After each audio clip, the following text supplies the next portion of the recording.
Assalamu alaikum. That is, may God's peace be upon you. Welcome back to the power of educating our own.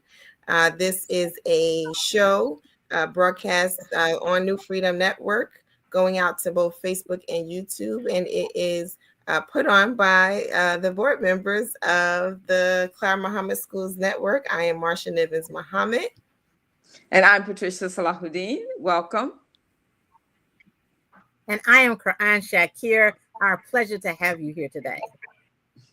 Absolutely. And so we're back for another episode. We thank you all who are faithfully joining us on this new journey. We're excited to be able to do this with you all week after week. We are airing every Sunday at 7 p.m. Eastern Standard Time. And we are bringing to you as many interesting topics as we can as it relates to education, as it relates to the Sister Claire Muhammad schools, as it relates to developing our children into their best human selves. And tonight will be no different. Tonight's subject is about building a sustainable school through farming. Right. And so I enjoy having these conversations, although I'm going to have a funny story to share with you very shortly when I bring our guests on. But, agriculture, and when I think back to like our history as African Americans in this country, some of our higher education institutions are named for their connection or their education around agriculture and things of that nature. Like you have the A&Ms and the A&Ts and all of that, right? And so we're talking about introducing our children to it on a elementary level and a secondary education level. And so we have two guests with us tonight, but before I bring them on, I just wanted to know where everyone is listening or joining us from. So for those of you who are watching us on social media, just throw in the chat where you're watching us from so that we can know who's with us. And we'll just periodically check in throughout the broadcast to give you an opportunity to do that. But we'll move into the conversation. So tonight's guests are Sister Terry Ali and Sister Faith Abdullah Ali, and they are certified farmers and gardeners. Assalamu alaikum. Welcome. All right, so let's jump into it, right? Education through farming, building a sustainable school, right? A lot of what we've been talking about is how to build the school, how to maintain the school, how to have longevity as it relates to the school. And so I'll start with Sister Terry. Tell us who you are, tell us a little bit about yourself, and give us a little bit about your background in farming and gardening. Alhamdulillah. Well, first of all, this is so good. Thank you for your consistency and your availability and the easy access. So it's alhamdulillah for our community. So thank you all. So I have to tell you, first of all, I embraced Islam back in the 60s under the Honorable Elijah Muhammad. And this was in the late 60s, around 67. And of course, we had a farm and we had, my husband was a part of the group that imported fish from Peru.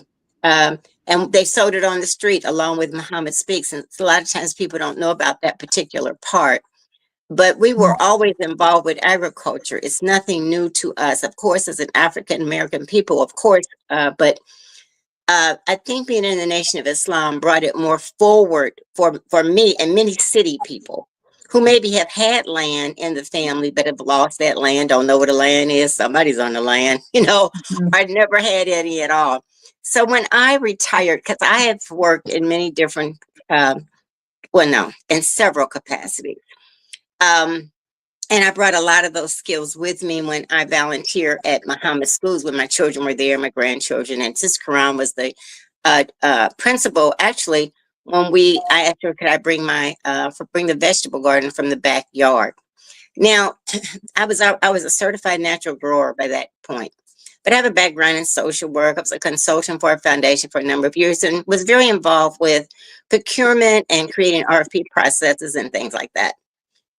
So Muhammad Schools has had someone growing food there forever. And that's why I gave that background on my own self. In any city where there's a mosque or a school, Clear Muhammad School, somebody's trying to grow something, even if it's just in their backyard. But Muhammad Schools, because of the long history, we've had great examples of people starting food, keeping food going. But as seasons change, food also dies away. And people have so many things that they're trying to prioritize in their lives. So this was a good time for me. And so in 2014, when I asked Sister Karan about this, it took us even a while, even then, to pull it in. And it was teachers I was talking to also. So by 2015, I think we were kind of situated. But to make a long story short, we went from me just wanting to make sure that we were keeping an opportunity for children to know where food comes from and for children to grow food. So now we are an actual USDA farm. We're farm number 199 in DeKalb County. We have 2 large greenhouses. We have about 3,000 square feet of growing space at the school on the property. We have built-in irrigation. It's a part of the science curriculum. So every child, pre-K through 8th grade, must take gardening classes. And they're very involved. They're not just going out to plant a plant, but they have to learn about insects because we're trying to prepare them for the 20-some career opportunities that come out of agriculture. And so we're doing that. This year, I'm very happy to tell you, out of these 9 or 10 years we've been trying to grow food, or 15 years, which everybody did before us, you guess how many pounds of food we harvested this year? 650 something pounds of food. And this is the first time, yes, I know, mashallah. We actually hired a statistician to work with us. And she created a database for us and she came every week. And so she wanted to make sure she knew exactly what was in the garden. The second big deal is this is our second year with Farm to Cafeteria. So our cafeteria actually eats the food from the garden. And so that's been amazing to have a chef who not only will cook food from the garden, but will pardon a bug or two, and she's not afraid. She just washes them. We wash them triple, get them to her, and then she washes them also. But we're really proud of what we've accomplished, and we've done it a lot. Just funding, just a real quick picture. We've done a lot of funding with grants, donations, gifts. But grants are very important. And that's one of the things I told Sister Karan I want to make sure we talk about on this phone. And even after this call, if there's a way for us to share information about how you get grants, because every grant we've ever written, we always give to other people. I said, just change the wording on it or change whatever, but just get it in because they have the money. They need to spend it. Now, the other thing, I'm talking too long. Never mind. Let's go to the next person. I'll come back. Oh, keep going. Okay. Well, one more thing I just want to add. We learned a long time ago also, y'all, that children will get tired of just growing plants. And so every progressive year of grade level, we've introduced something new. So when we do that at 3rd grade, so 3rd graders always raise and release butterflies. 4th grade are specialized in composting, as well as all the planting, food, and all the other stuff I've mentioned. 5th grade and 6th grade are beekeepers. Yes, we have bees at the school, and that's a whole lot of stuff you have to do in order to get that in place too, because you don't want anyone to have an accident. And then we have cooking, value-added products that we're creating at middle school. And in our high school this year, we have a new science teacher who's bringing culinary arts right back, and so they're also cooking. So there's a lot going on. Well, thank you for asking. Absolutely. And you're so excited about it. So it's exciting to see your excitement.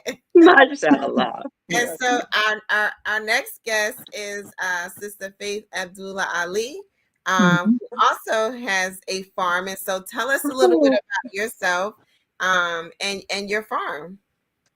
Well, certainly I'm not up to the standard yet, but that's where we're headed. Absolutely.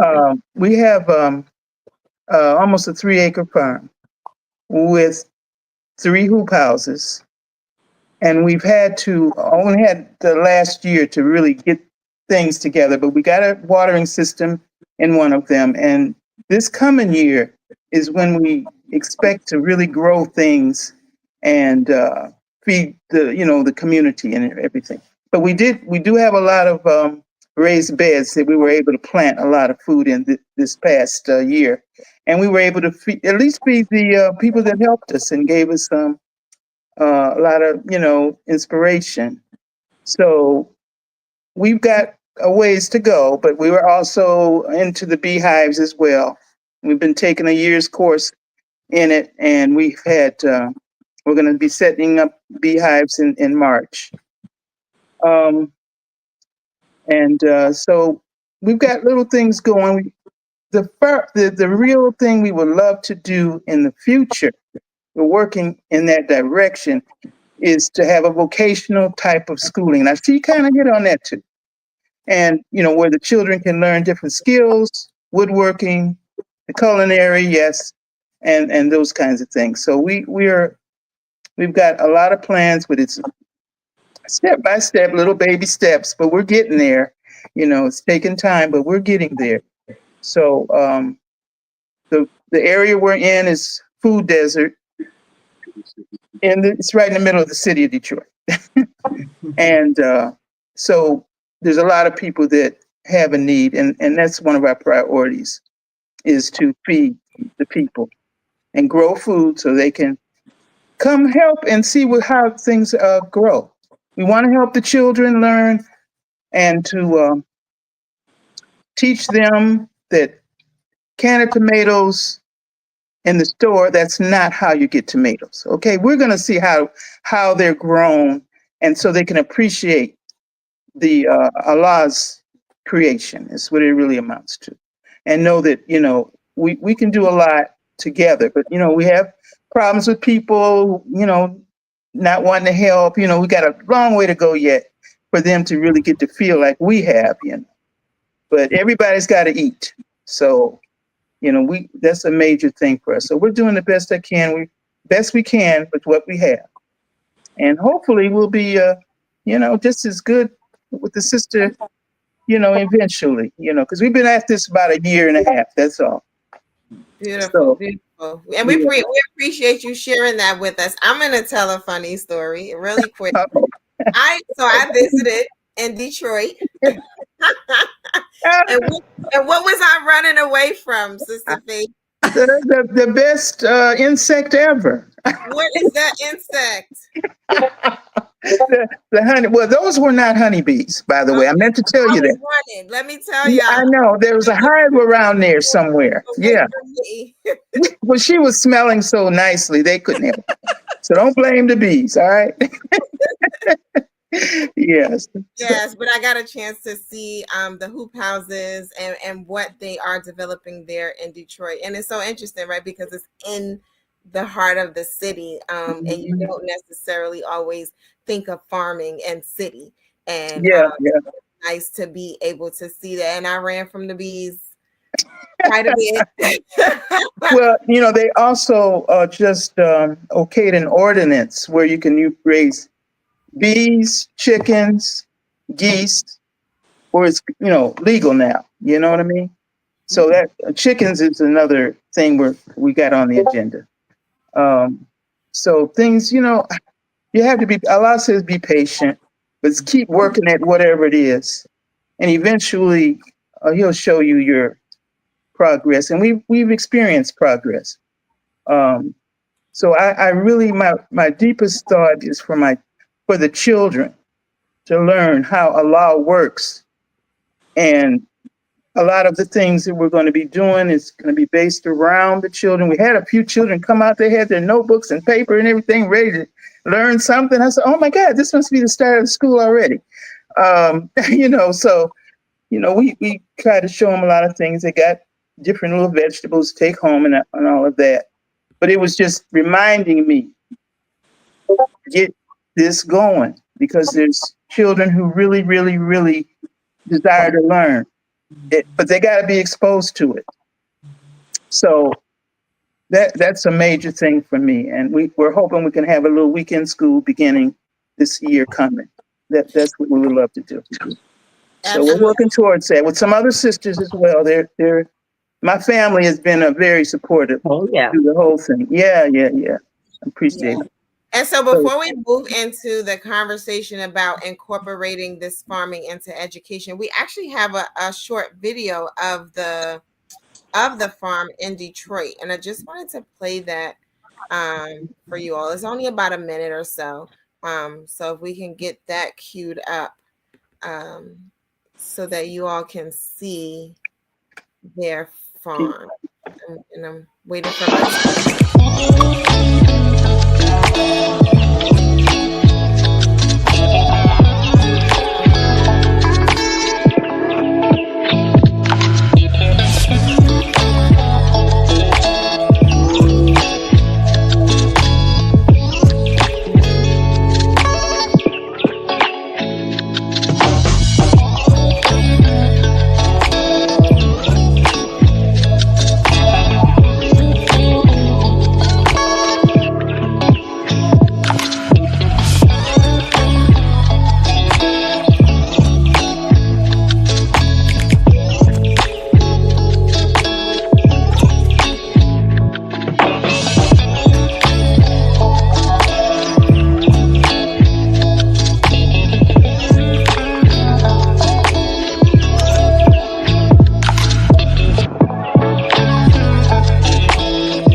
Wow. amazing. And so for those, so we are simulcasting both on social media and on AM 360. So for those who are listening to us on AM 360, we just showed a video of the farm in Detroit, and I guess we're considering it an urban farm, right? And there's a name to your good. farm.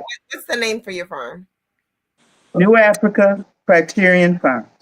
New Africa Criterion Farms. And so for my AM 360 listeners who can't see the visual, Oh, we yeah. just showed a bunch of pictures of the children on the land, raised beds of various different things that were being grown, and hoop houses. And so it's it's amazing to see. And I also had a chance to see how that looks on in Atlanta as well. So we'll see if we can get some images to show of Atlanta also, so that we can see those on screen too. But I just wanted to be able to describe that visual for our AM 360 listeners who don't exactly see what it is that we just played. They just kind of heard the music. So we're going to let's talk about this farming and education. And so I want to give some space to Sister Ka'an or Dr. Patricia to kind of lead us into that conversation as it relates to farming and education and how they mix. We'll let Sister Karan start first, because she's right in the heart of it, right in Atlanta. Well, I am so grateful to have both of you on and at different levels of variations in what you're bringing to this discussion. And I think it's important for our viewers who are also on various levels looking at how do we incorporate gardening and farming in our schools.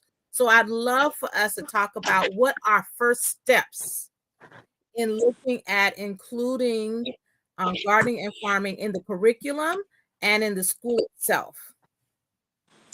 So maybe I can start with that Sister one Terry, and help them. And thank you so much for sharing the video. They always are good. We actually have a Facebook page of the Fordos Community Garden at Muhammad Schools of Atlanta, and it's one way that we get a lot of volunteers. And sometimes people don't want to commit on my schedule, so we have right now we have a group of volunteers, about might be like 25 or 30 of us. And the reason it's so many is because the school made it where if parents volunteer, they get less, they have to pay less tuition. That was a real Mm. plus, and the garden's a part of that. But even before that, we have an open door policy on the garden. We don't have any lock gates. So if someone does meander through or wander through and they take food, Allah will replenish that food. And so we are constantly reminding ourselves to be very open, know that all this is by the mercy of Allah, and that I really don't own it. And if you ask the children who owns the garden, they'll say, I don't say who owns it. I say, whose garden is that? And they'll say ours.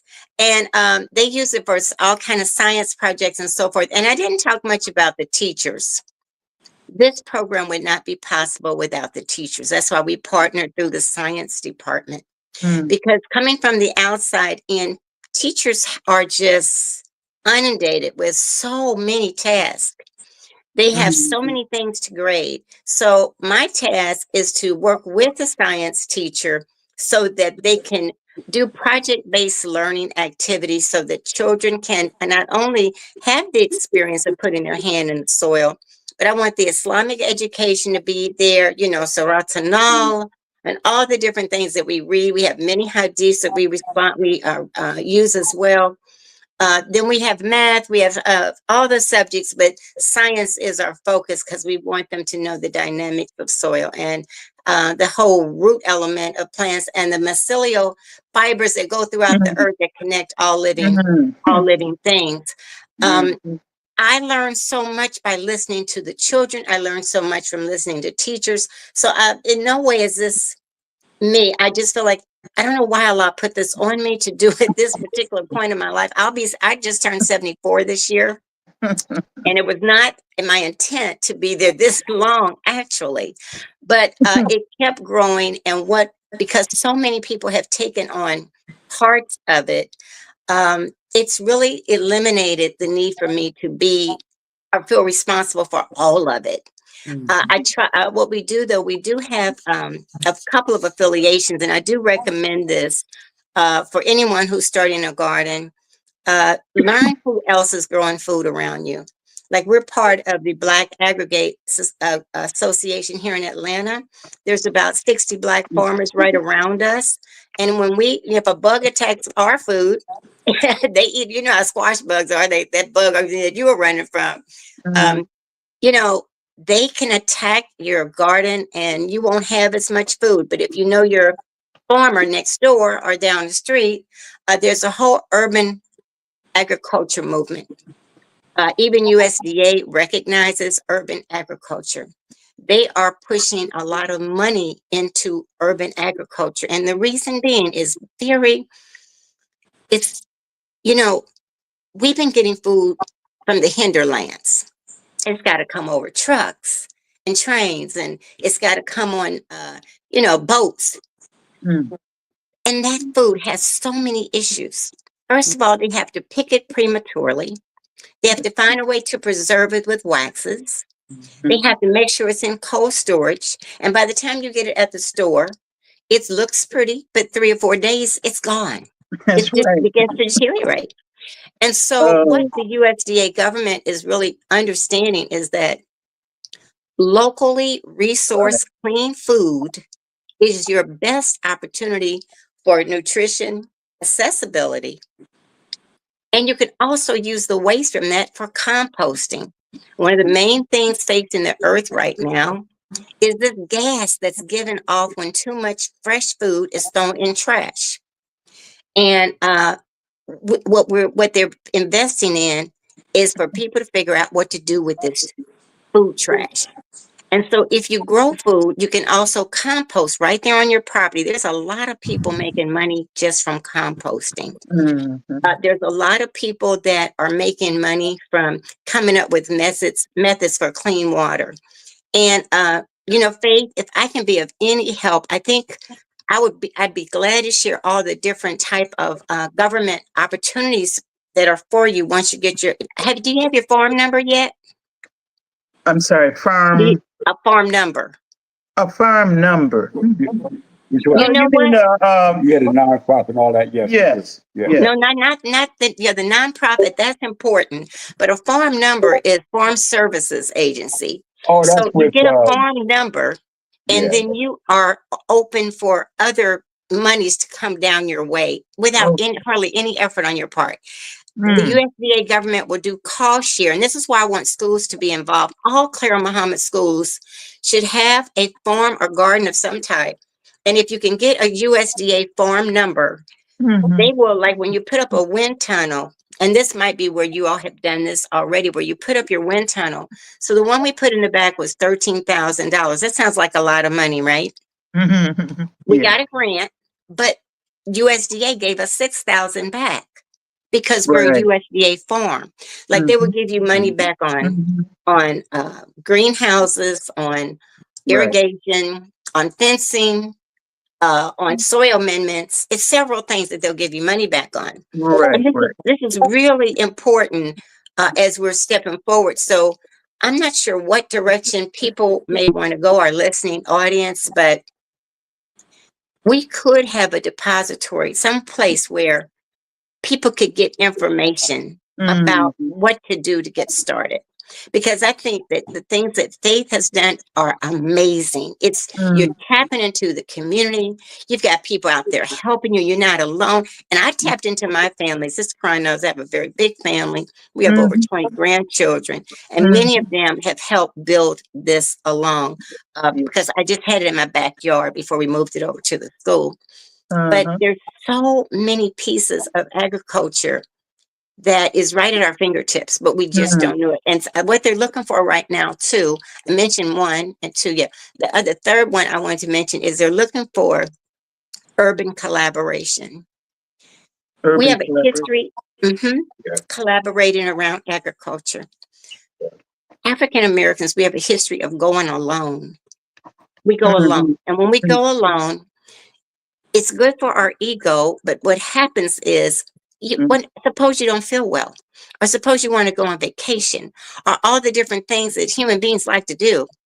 So if you have a collaboration, or you right, have a collaborative group of people who are all working towards agriculture, you can kind of lean on each other. mm, So the USDA government is looking, and they right now have funding for urban agriculture collaboration. okay. Yeah, because let's say, I don't know what the story is, but let's say Kroger's. Most of us have a Kroger's. They've taken over almost every place. Mhm, Um, Kroger still ships all their food in, but if we had an urban agriculture collaboration, we could demand that the local Kroger's takes a certain amount of food from local growers. And mm, we're not thinking about that, but it's coming up in a mhm, lot of conversations now. There's a lot of meetings around how to develop urban agriculture collaboration. And so it'll be a win-win for everybody.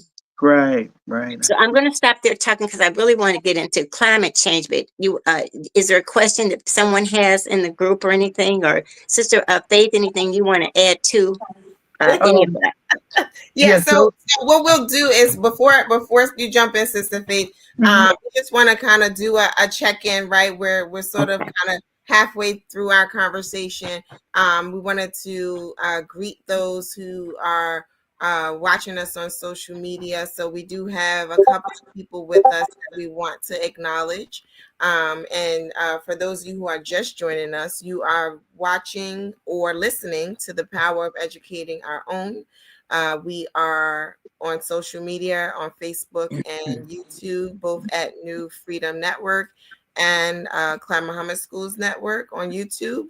And we are simulcasting on AM 360. And so we do have a couple of people watching. We have Imam Bilal Hassan, who's joining us from New York. He gives the salams. We also have Brother Anthony, who is watching and mm, giving the salams. I saw a couple of other people in we have Imam Nadir. Assalamu alaikum. Imam oh, Nadir is giving the greetings to us. He's assalamu also alaikum. in Detroit. Yeah. Also in the Detroit area. And so we just wanted to acknowledge those who who are watching, and we do have those listening to us on AM 360. If you are watching us on social media and you have a question, please feel free to throw it in the comment section. And for those on AM 360, if you have a question, just come into the host queue, press 1, so that we can give you an opportunity to ask your question. And so, but before I let Sister Faith go, I do have, give me a second, I believe I have another short video from the Garden of Eden. Is that what we're calling it? The Garden of Eden in Atlanta? No, that's not the name of it. Okay, somebody, we have a video. I'm not sure if Sister Karan, did you find that one? Is that from the Firdaus Community Garden? Firdaus? Uh-huh. I don't know. I don't know what video she's referring. I mean, I've got a gazillion, but you put one on, Karan? I'll watch it and see. I have my technician who put up a video. So okay, I'm that's fine. I would guess so many. Video. Yes, please. And while he's pulling up the video, I just wanted to give the salams to another person who's watching us. Delacy Uma from Melbourne, Florida, is also giving us the salams. Yes. There we go. Okay. Yes. Beautiful, beautiful, beautiful. And so my technician found a video, and I'm hoping that he found the right video. So we're gonna see. We're gonna see what he pulls up. Yeah, I woke up feeling grateful, thankful, everything that I prayed for came so. I be feeling so grateful, got me feeling so grateful. Yeah, I woke up feeling grateful, thankful, everything that I prayed for came so. I be feeling so grateful, got me feeling so grateful. Okay, I dream in color, but I live in moments. I see the world in stories. Okay, so that definitely looked like Atlanta. I don't know where he got the name from, but that's so cute. Well, you know what that came from? We allow summer camp to sometimes use the Firdaus Community Garden. That is actually Serena Muhammad's Science Creations Camp. And so that was so cool. And I love the fact she put the music on there like that too. But yes, absolutely. That is the Firdaus Community Garden. That's some of it. But yeah, thank you for that. I appreciate that. No, I was like, I don't know. The technician gave me the name. I read the name, but okay, that looks like Atlanta. Let's do it. So I want to, and Dr. Patricia, please feel free to jump in. I just kind of am going to keep talking, right? But I want to, I know, so Sister Faith, you've talked about the plan for you all to establish a school and incorporate what you're doing on the farm into the education at the school. And so give us some ideas for like what that could look like. And then I do want to, like, once you do that, I do want Sister Terry to jump in to give us some more concrete of what's actually happening in Atlanta. Because one of the things that we want our viewers and listeners to know and to hear is how do you incorporate it, right? Like, what does the lesson plan look like? We come up with all of these different great ideas, and then sometimes we get a little stuck, right? Because we don't necessarily know what it looks like in practice. So Sister Faith, tell us kind of what you imagine your school would do with the farm. And then I'll have Sister Terry come in and tell us some of the things that they're actually doing with the farm. Okay.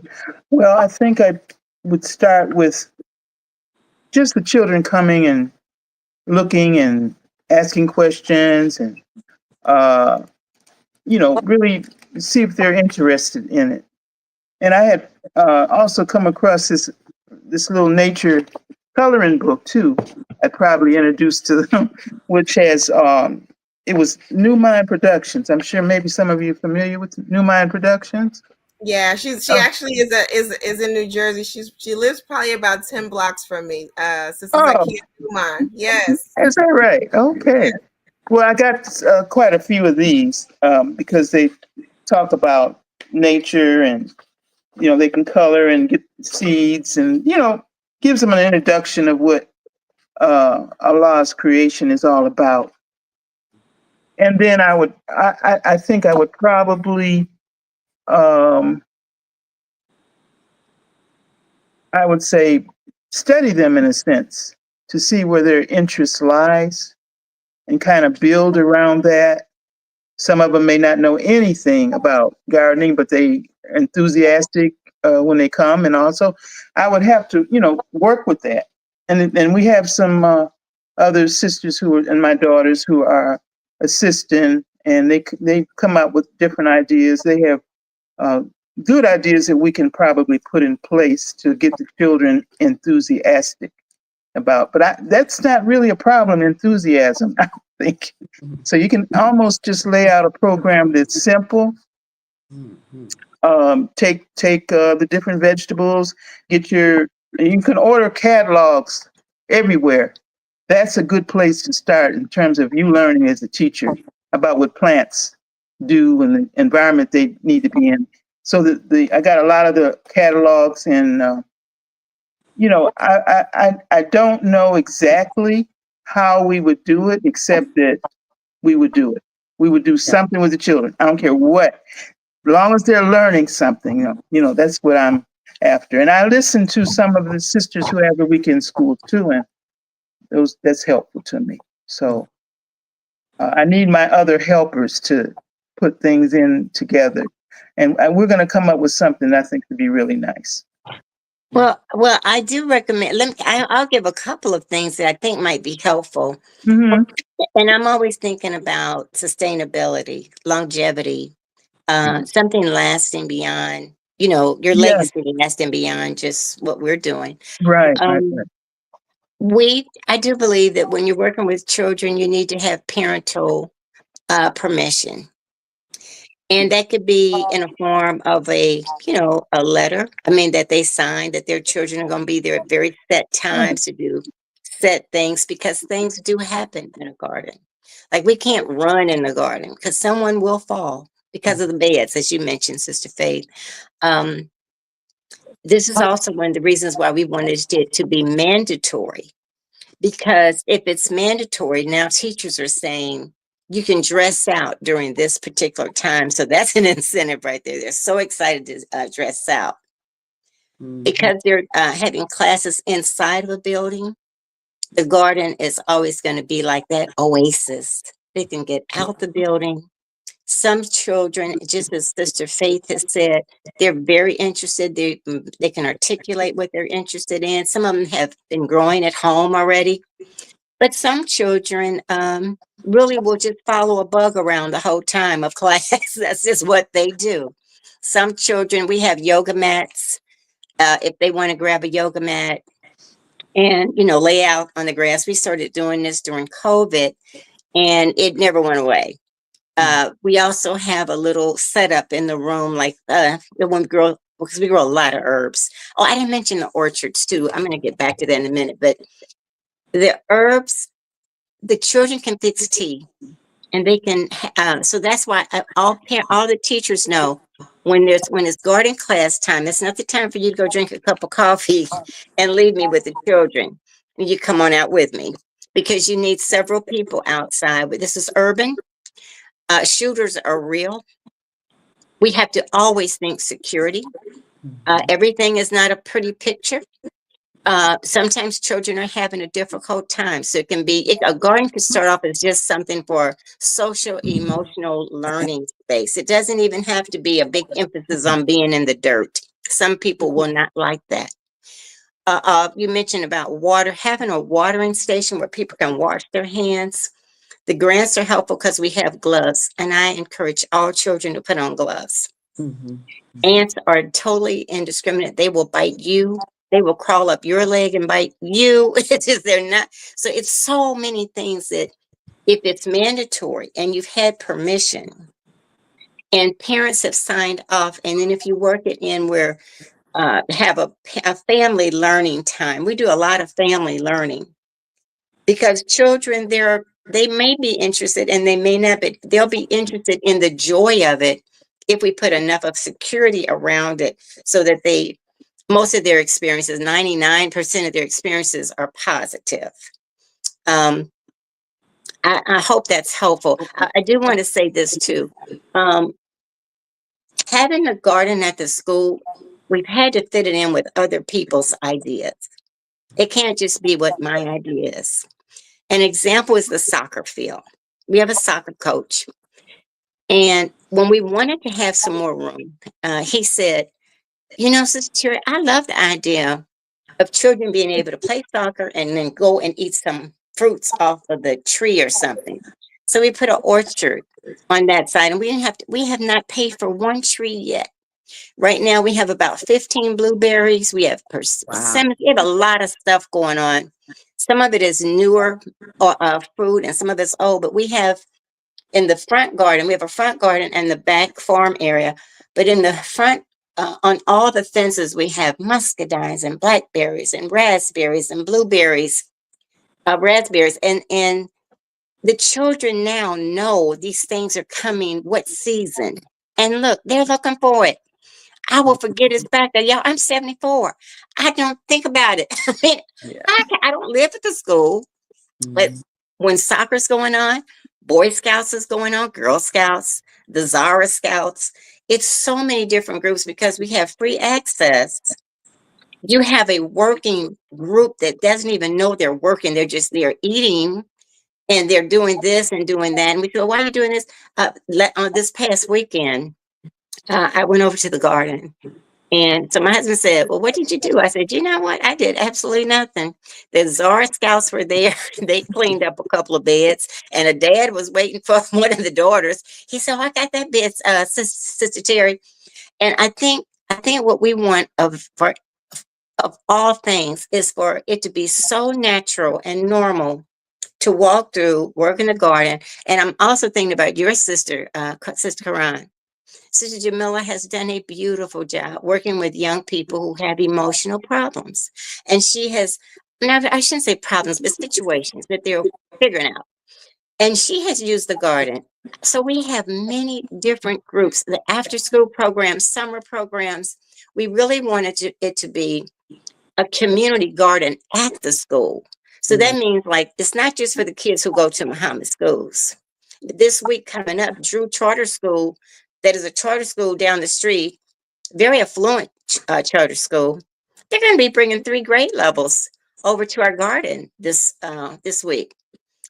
We have connected schools with other gardeners that are close by because children, man, when they work a garden, they can clean a garden up in no time. They'll be playing. They like to sing. They like to dance, whatever kids do, but they get a lot done. So, I think being open and keeping the garden open for people to give you their input. I don't think you have to come up with a curriculum, my opinion.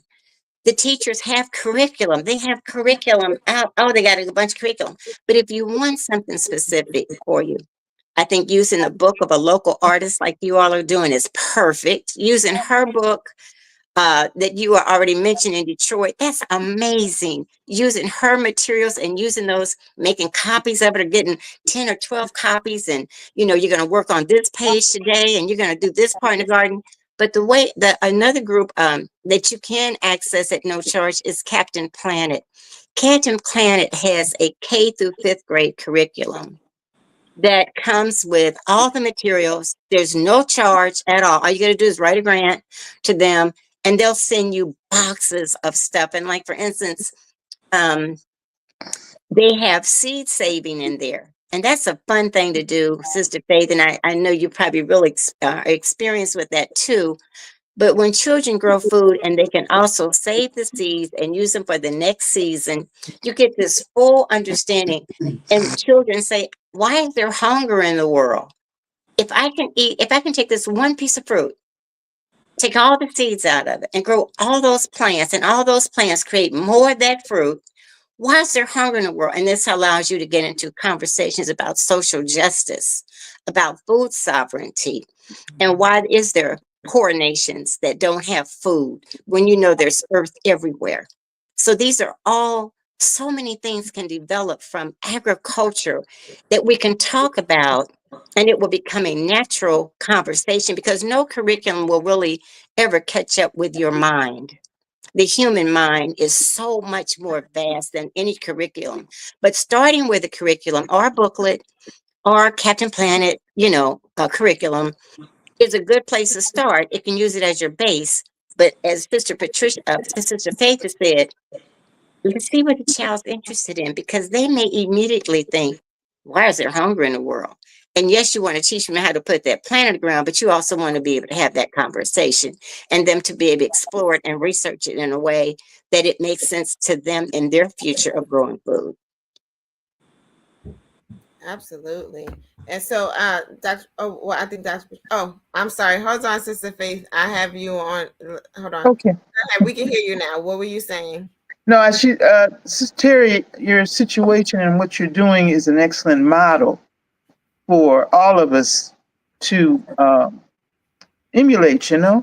Excellent ideas. I really appreciate that. Okay, that'll help us a lot. I'm gonna investigate some of these things, and I wanted also just to share. If you know about SARE, they have grants and lots of materials. You could get SARE.com, SARE.com, and you can get a lot of information and how to apply for the grants. They have videos and everything. So I want to throw that in right quick before I forgot. Absolutely. Absolutely. And so I wanted to give Dr. Tricia, if you had something you wanted to jump in with, I wanted to give you an opportunity to do that as we begin to wind down this conversation. Okay. Yeah, well, everyone, it's so wonderful to have Sister Terry and Sister Faith on to share your gardening experience and your farming experience. I remember going to the Clyde Muhammad School, Muhammad Schools in Atlanta, and visiting the garden for the first time. I was so fascinated. Walking, it was just so fascinating, just walking through, and it was, and it was small at that time. It wasn't a lot, and Sister Terry had the way she has it set up that so many people can help out, and I think that was one of the things I'm learning here is the sustainability because there are younger people who are taking ownership to this farming and gardening, and that's is so important that we do that we have it in so many different levels. I was taking notes here, and Sister Terry was saying that she had this grade does this and that grade does that, and every grade has a responsibility for the garden, and that's going to help keep it going. And I was listening. I joined the Black Farmers Association or something, some group. I do things like that. I joined this Black Farmers Association that was on YouTube. It's like a group. And so they show different pictures of what they've been doing. And so one day there was a woman whose son had been working with her in the gardening since he was a little baby, like 3 years old. And now the child is a teenager and he has 4 acres of land and he is growing 4 acres of greens. And he started when he was 3 working with his mom.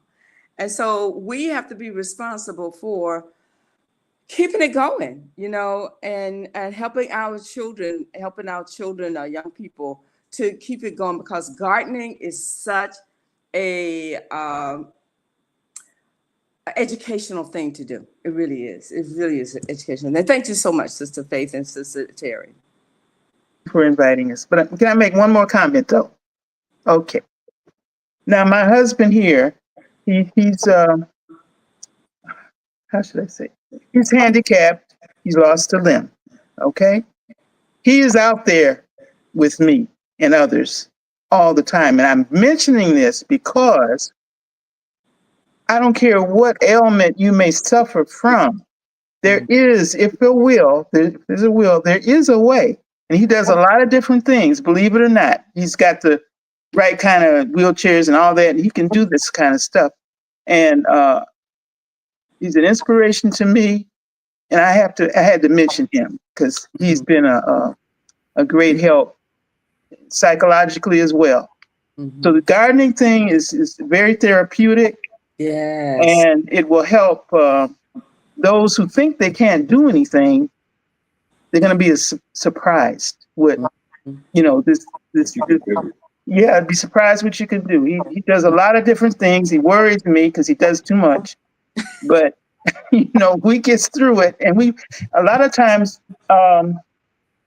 we're the only ones there to clean out the beds and things. We've done 50 of them last year, the early part of this year, just cleaning them out for the year coming.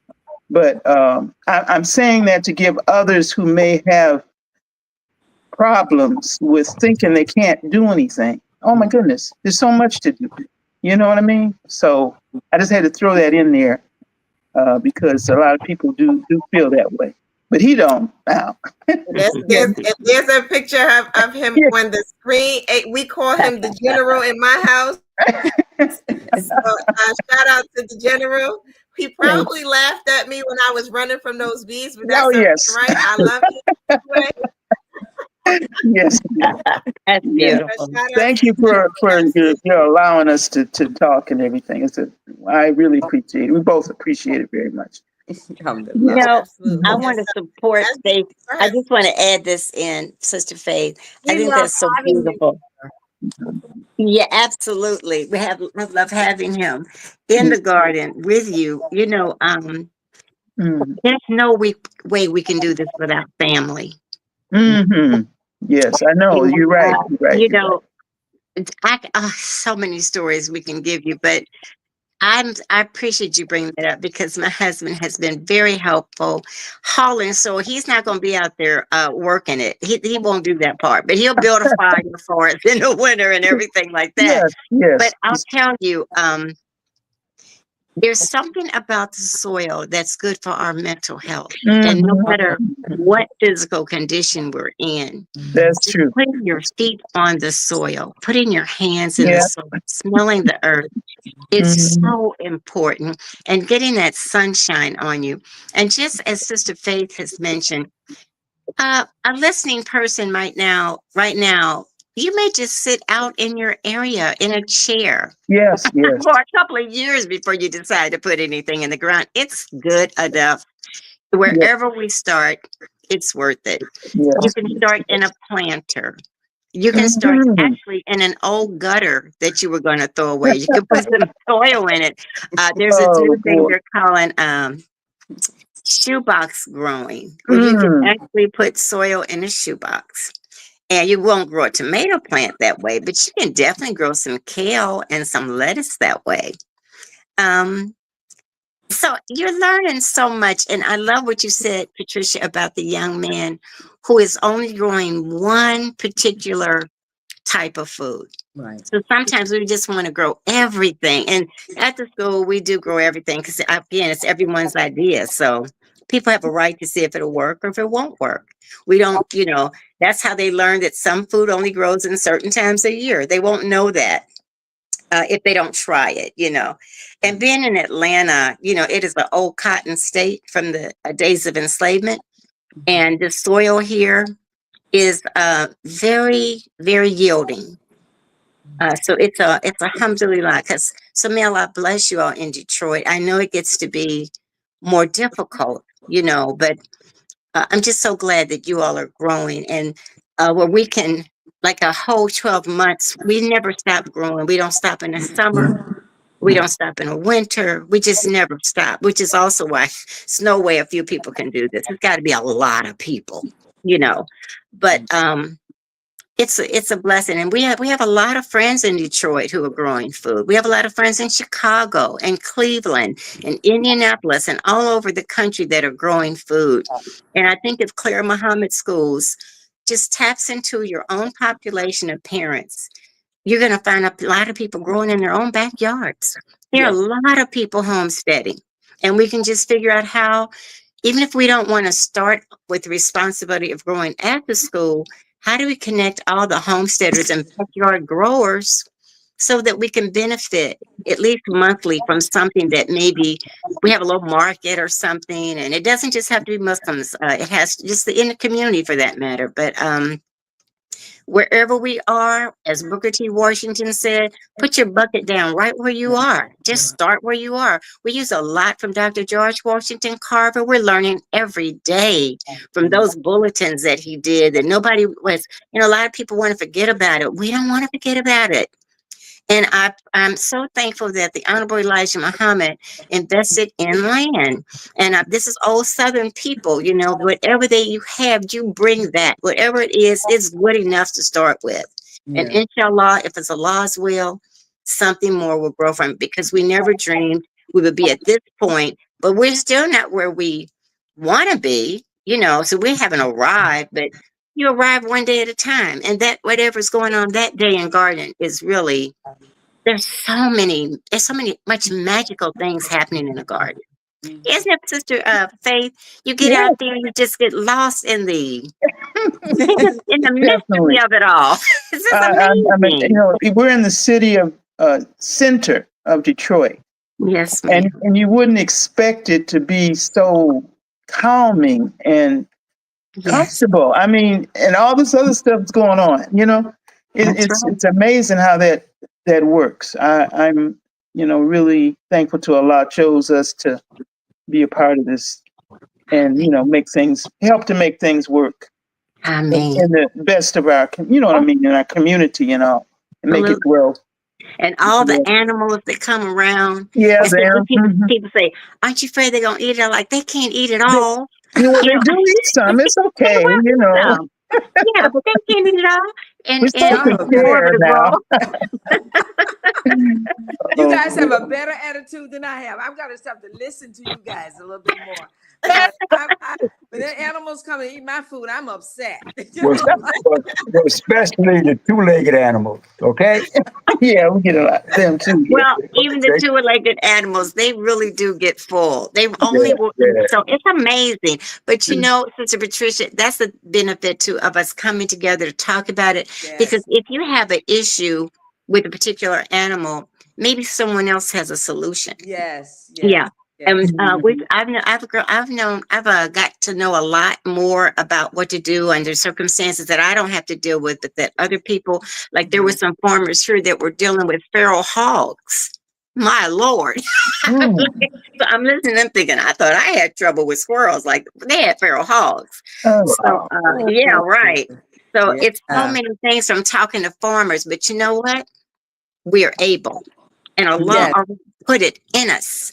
And Yes. we are vice yeah, regents of this earth. And we must take responsibility for our food yeah, Exactly. that's right. Oh on my goodness. whatever way that we can. And that Mm-hmm. little brother growing collards, not only can he sell them whole, he could dry those collards, put them in the blender and grind them up and sell green powder. Oh yeah. Well, yeah. You Mm-hmm. see, I mean, it's so Mm-hmm. many things we can learn just from talking to each other. We don't have to be a know-it-all. Just be comfortable in what Allah opens up to you in particular. And then if you can share that, someone else share their portion, for, like a Yati Cursi, we all have a portion, and we can have a good agriculture program and not stop being afraid of it. Yes. Mm-hmm. And Yes. do I have a minute to share just one last thing? Hydroponics. Oh yeah. Yeah. The We need climate is that. changing. Growing from the earth is very important, but if you can invest in some hydroponics way of growing a little bit, it would be very helpful, especially in Detroit and places where it's very cold in the winter. Just set up one room somewhere and start trying to grow food hydroponically. There's a lot of good YouTubes on it, but there's also a lot of national movement towards it now because climate change is real. This last summer in Atlanta, everybody had trouble growing food. It was just too hot. Even okra that loves heat, sweet potatoes that love heat, they didn't know what to do with this. We had drought and heat. So I'm just saying all that to say, let's all just be open. Allah has us. We just got to go on and walk with it. Yeah. Just go on and walk Next with it. time, perhaps we can talk about microgreens because that's what we do in the Yeah. winter months, Ah, and we have man. a Yeah. spot for that in the house, So Oh, Yeah, that's we there. good. will absolutely have to. We'll have to have like a part two to this, right? Because I'm sitting here and I'm just grasping, like you all are saying everything, and I'm trying to get it all, and I'm like, wait, they got more, and they're saying more. Wait a minute. Oh I boy. do know that Sister Karen wanted to jump in and say something, and Oh, then we do have a question from a caller on AM 360, so we do want to get that question or comment in. But looks like Karen might have frozen on the screen. I think. Oh, there she is. Sister Karen, can you hear us? I think she may be able to hear us. I missed what you said, Marcia. I was just saying, But I know you wanted to make I a want to comment.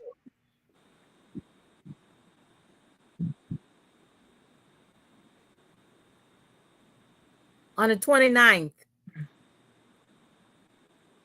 Say it again. We missed some of Yes, what on the you said. 29th, we are supposed to have a continuation. Oh, I said, yes, on the 29th, we are supposed to have a continuation. And the continuation, though, is going to be on lesson plans around the farm. So we were bringing in teachers. We were also going to bring in the chef from Muhammad Schools of Atlanta to talk about the farm to table program that we have here in Atlanta. So to look at that expansion of the farm to the table and feeding of the children. And I know when I was principal, I remember Sister Terry used to bring me out to that garden. We would eat right off the garden. We didn't even wash the food. We would just pick it and eat it. And we would do that with the children. And the children got to pick what they were going to plant and grow.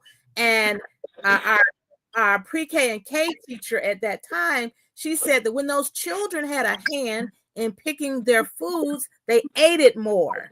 And so that's what we find too with the farm to table. So I just love involving children and growing them to be those who can bypass those arches and those places where they cook with grease and they can just eat right out of the soil. Okay, and so that's amazing. So that's the We are 29th. going to continue. Yes, the 29th, we are going to continue this conversation. We'll talk more about lesson planning, how all of the things that our sisters have shared with us today can be used in the classroom, just to give us ideas for what we can do in our own schools. Some of us are part of a full-time school format. Some are part of a weekend school. Some are part of a virtual school. I know in Newark at our weekend school, Clan Muhammad's weekend school, we've been talking about establishing an urban farm. We have a plot of land that the masjid has that, if we put something on it, because we're a nonprofit, we can alleviate having to pay the taxes. And so we've been tossing around ideas for the longest and talking about paving it for the longest, and that hasn't happened. And so this new idea about putting an urban farm there was just like, oh, that would be awesome. And now we could use it for the school. So I'm doubly excited about this conversation and on the 29th. We do have so I do have a question here on social media, and Suad Muhammad is asking, she's given the salams, and she also asked, does anyone can? yes, actually, we do. And we just started. Again, it's morphing into more and more and more. So we wrote a grant saying that we want to lessen food waste. When school was closed during the summer, there's this robust of food and not enough people there because all the kids are home. So we asked for money and we were granted it. It was just not a big grant, but big enough for us to buy jars. Look, we were canning chicken, y'all. We can can chicken. I didn't even know you can can chicken. But experts from the community have come forward. We did tinctures, we did fusions, we did, of course, pickling and soups and preserves.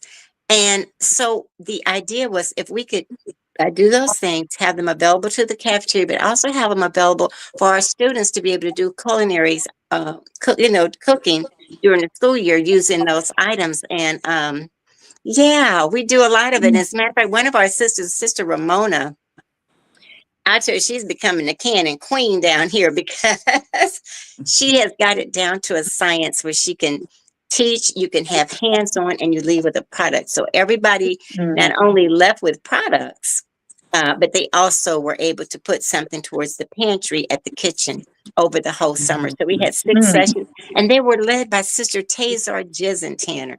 I can't say enough about her. She is our middle school science teacher, but she's been with me in the garden ever since we started. She used to be over the PTA, and then when the PATA had its first farm to table event from the garden, I was nervous and scared, like, oh my God, I hope this food can make it.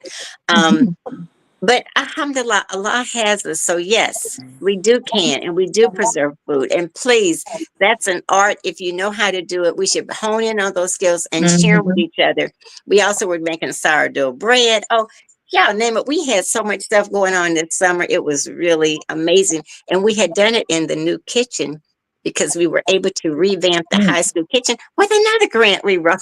Because it's so much fun. People want to fund youth doing something. Yeah. You know, they want to think, oh, it's keeping them out of trouble. Look, kids just like to eat. And if you can figure out how to make it where it's a nice place for them to do it, and recipes are within the time frame of their class, they will do it. Yeah, and eat it. Look, our good brother Sharif Abdul Malik said, Sister Terry knows her stuff. I do have a caller on AM 360 who would like to ask a question. And so I'm going to connect that caller, caller 3275. Please ask your question or make your comment. Oh, yes, assalamu alaikum. This is Muhammad Sharif calling from Mount Bryan, New York. Wa alaikum assalam, brother. It was good to have you. Thank you. I believe I heard Sister Sherry just spoke about seeds. We have a company called About seeds. Sister Terry, are you able to hear him? Yes. Yes. I can hear. The company's called RAIN, RAIN. RAIN, RAIN. Okay. We're a leader in nutrition. The company's on about 11 years old, and we're in 45 different countries already with no advertisement, just distributors. Okay. Just go to the website, RAIN, RAIN, INTL. You go to the website and tell you about the products, the company. We started out 11 years ago with only one product, and now we have over 10 products. Like I said, we're in over 45 countries already. We're world leader in seed nutrition. Now we have a Zoom call every Tuesday and Thursday at 3 p.m. Eastern Standard Time. I can get you that Zoom meeting ID.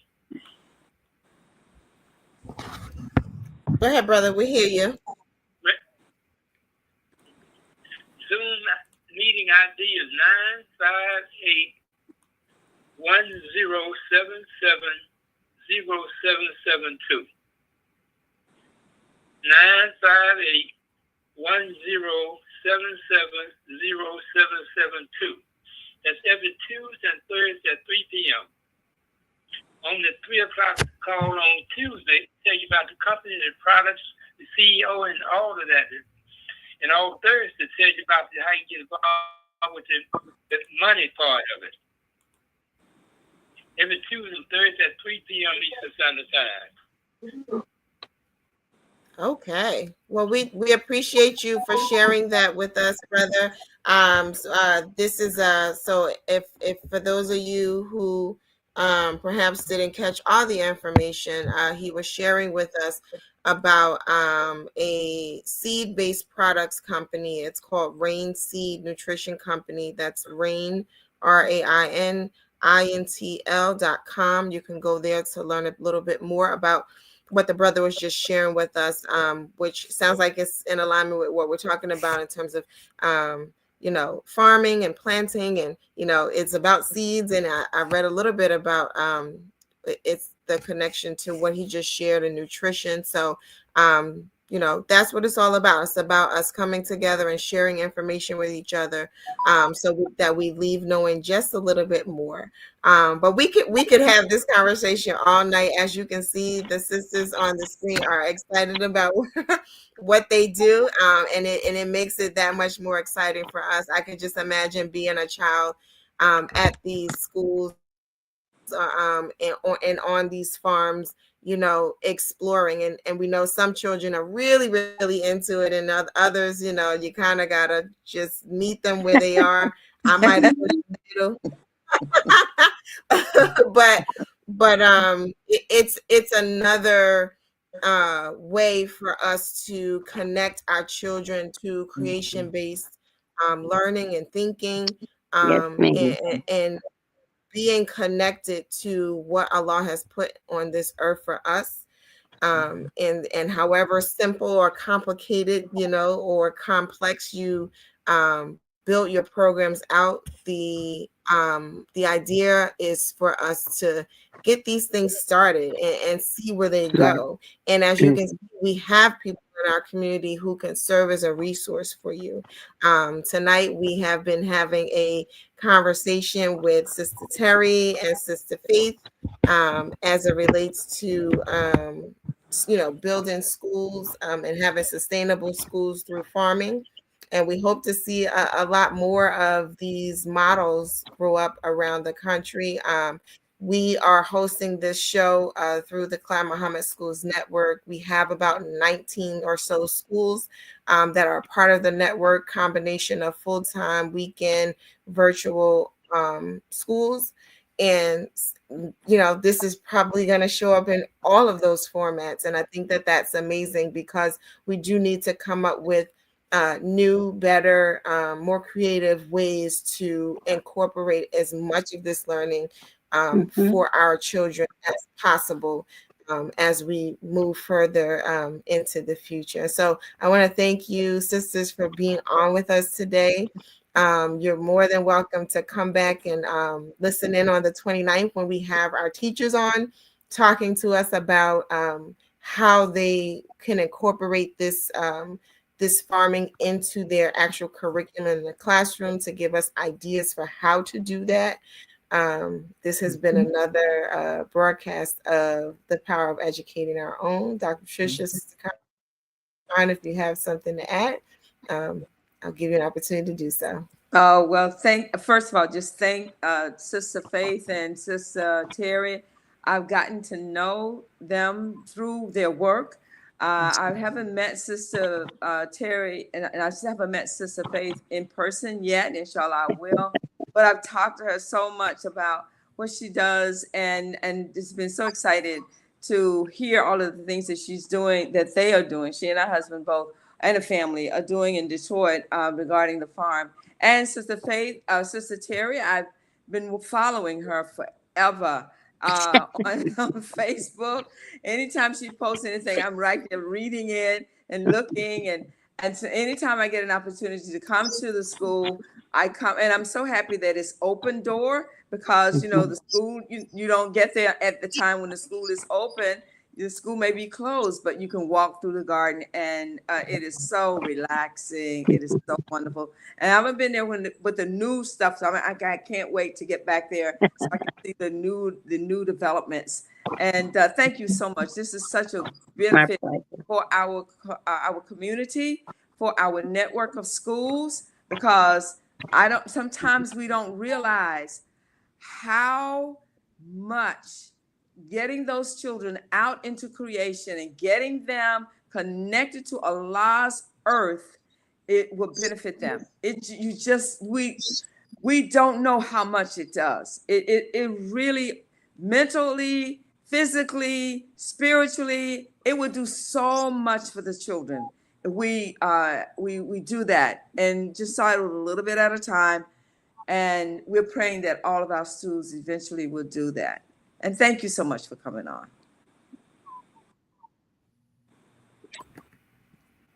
Sister Khan? Yes, and I want to ditto that. Yes, I want to ditto that. Thank you so very much, both of you, for joining us. And you know, Allah has already told us how spacious His earth is and how gracious He is in what He grants us in abundance.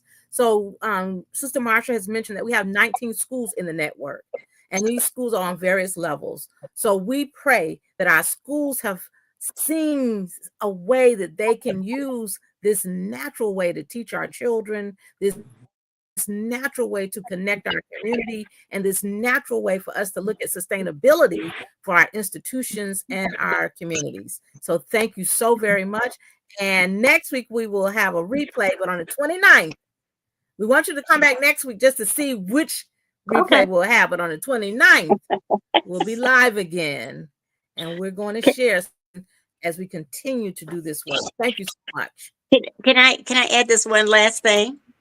Do I have like Absolutely. one number? Well, Sister Patricia, you know, some of the other people that have gone on our Facebook page is a gentleman from the Gambia. And so we were talking about seed saving, and he asked us for seeds. It took so much for us to figure out how to get seeds to this village. It's the village of Gunjur. The women of the village plant in order to pay their school fees for their children to go to school. And the Gambia government does not allow you to send seeds.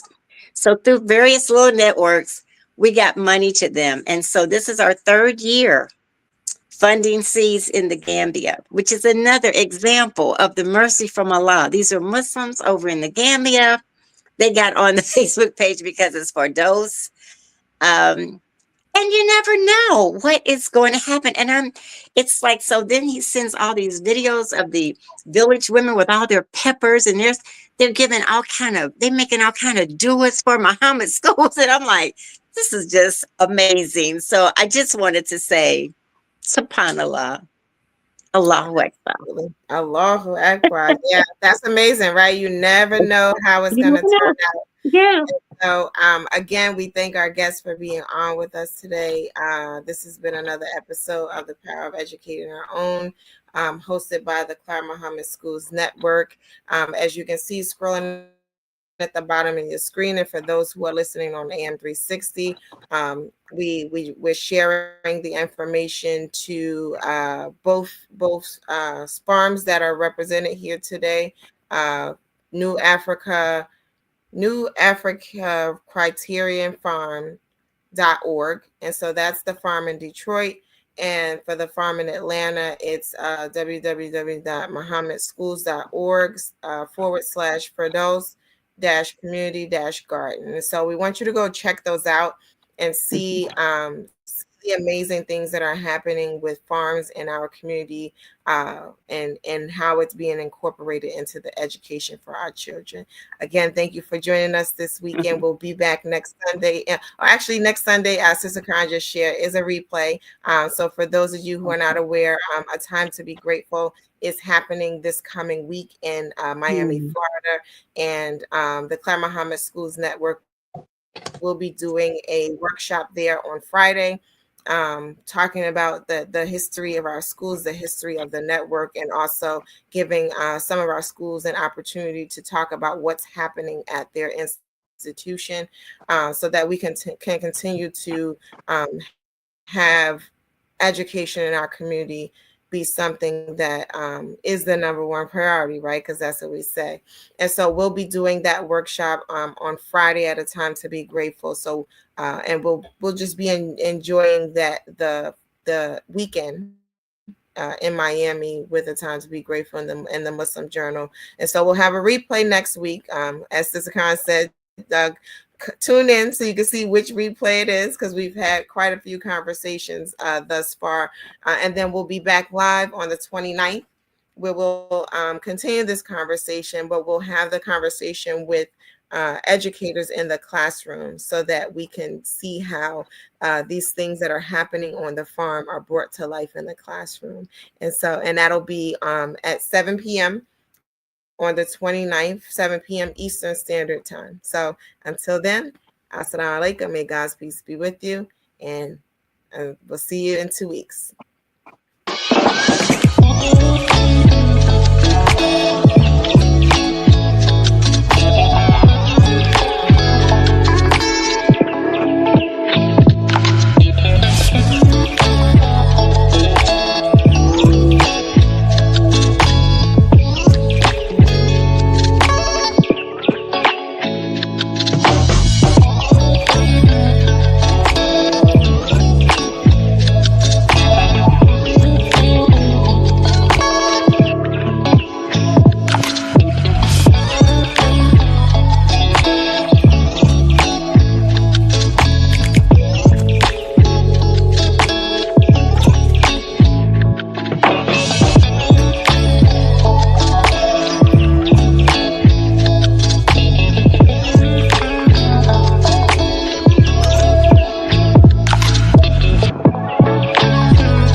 Sister Clara Muhammad, a black Muslim woman from Macon, Georgia, was an extraordinary leader and pioneer. Her contributions, especially in the development of Islamic education in America, paved the way for thousands of Muslim families to take ownership of their children's future, starting at a time when homeschooling was illegal in the United States. She eventually established a network of schools that was later named Sister Clara Muhammad Schools in her honor by her late son, Imam Warith Din Muhammad, rahimahullah. Sister Clara Muhammad helped to establish the important role women had in early Muslim American history and was an inspiration to future generations of leaders. Without her, there would not have been a nation of Islam, or the unique Sunni Muslim community that evolved from it, one that was acutely aware of the concerns and aspirations of women. May Allah have mercy on Sister Clara Muhammad.